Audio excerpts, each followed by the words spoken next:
یہ بالکل ہی غلط ہے اور بیجا بات ہے. یہ قیاس ہی قیاس ہے.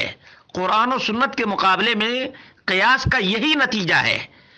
اور اسی لیے اللہ رب العالمین نے ایسے لوگوں کو معبود بنانا قرار دیا ہے. آج جو لوگ مدرسہ نظامیہ، جامعہ نظامیہ، نظامیہ یونیورسٹی، ازہر ہند جس کا نام دیتے ہیں، آخر ان کے پاس کون سی دلیل ہے سوائے قیاس کے؟ اور قیاس کی بنیاد پر حلال اور حرام کا فیصلہ نہیں کیا جا سکتا ہے.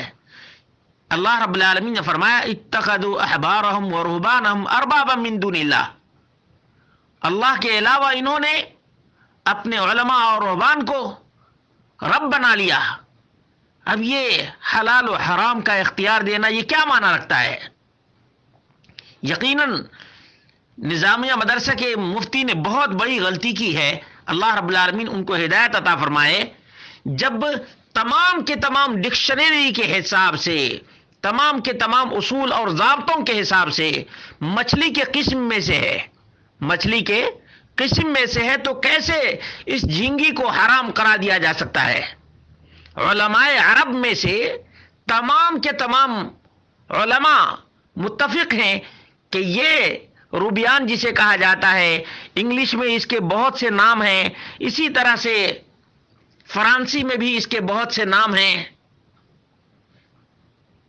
اور آپ نے بھی ذکر کیا ہے پریونس جسے کہا جاتا ہے، اور شرمپ بھی جسے کہا جاتا ہے اٹلی میں، اور رومی زبان میں بھی کچھ اس طرح سے کہا جاتا ہے، کیریڈیز یہ ترکی میں کہا جاتا ہے.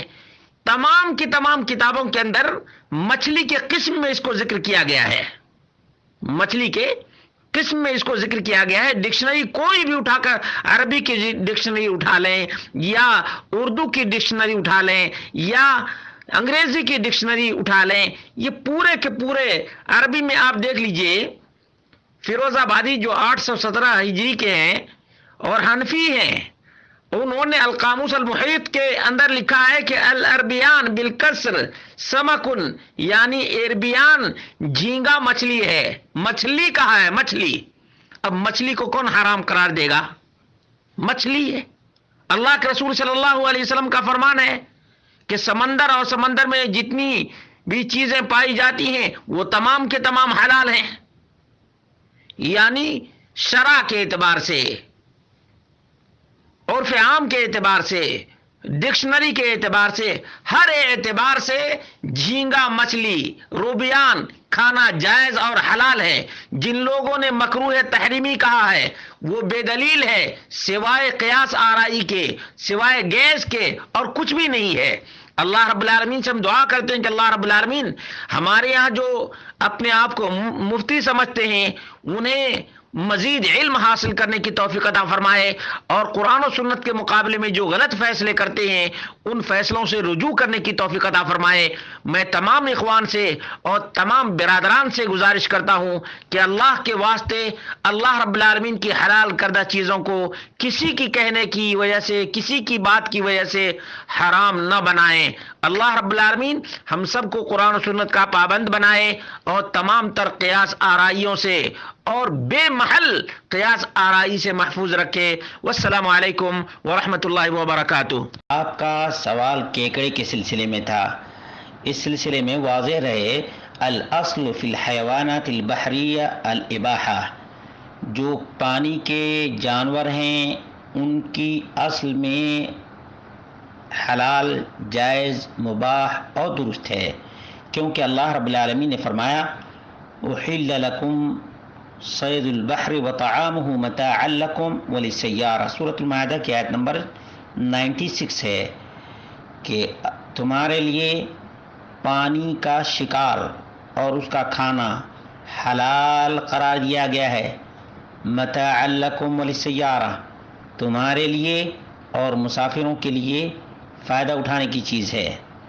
امام بخاری نے صحیح بخاری کے اندر ذکر کیا قال عمر صیدہ مستیدہ کہ سمندری شکار وہ ہے جس کو آدمی پکڑتا ہے. وطعامہ ما رما بھی، طعام کس کو کہتے ہیں؟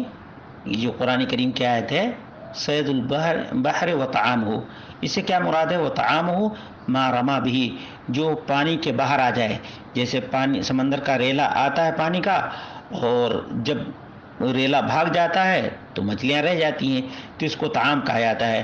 وقال ابو بکر الطافی حلال، جو سمندر کے پانی آنے کے بعد خشکی پہ رک جاتا ہے اور پانی آگے چلا جاتا ہے، اس کو طافی کہا جاتا ہے، وہ طافی حلال ہے۔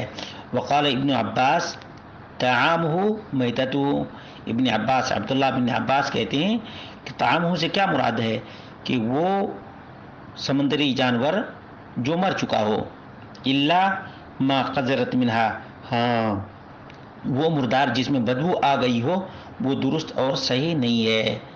وقال شریح صاحب النبی صلی اللہ علیہ وسلم، شریح کا بیان ہے جو نبی صلی اللہ علیہ وسلم کے صحابی ہیں، کل شیء فی البحر مذبوح، سمندر اور پانی کی جو کھانے کی چیزیں ہیں وہ مذبوح ہیں، ان کو حلال کرنے کی ضرورت نہیں ہے۔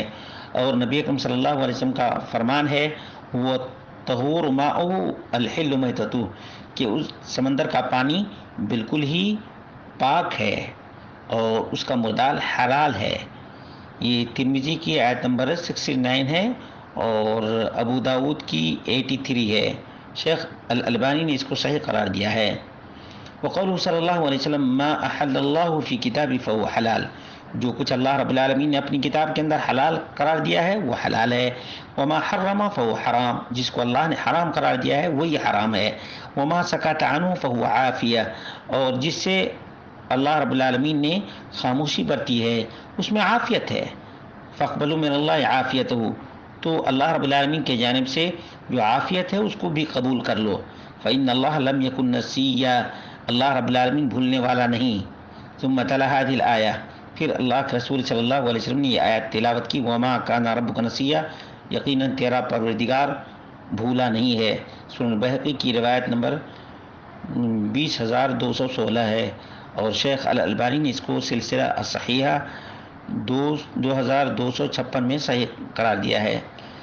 ان دلائل کی بنیاد پر یہ کہا جا سکتا ہے فَأَكَلُ الْجَمْبَرِ وَسَرْطَانُ الْبَحْرِ، جھینگا کھانا اور اسی طرح سے کیکڑا کھانا حلال لا مانع منہ، اس میں کوئی رکاوٹ نہیں، بالکل ہی جھینگا کھانا اور کیکڑا کھانا حلال ہے، لعموم الادلۃ الدالۃ علی جواز اکل صید البحر، جو دلائل ذکر کیے گئے ہیں ان دلائل کے عموم کی وجہ سے سمندری جانور، سمندری شکار بالکل حلال اور جائز ہیں۔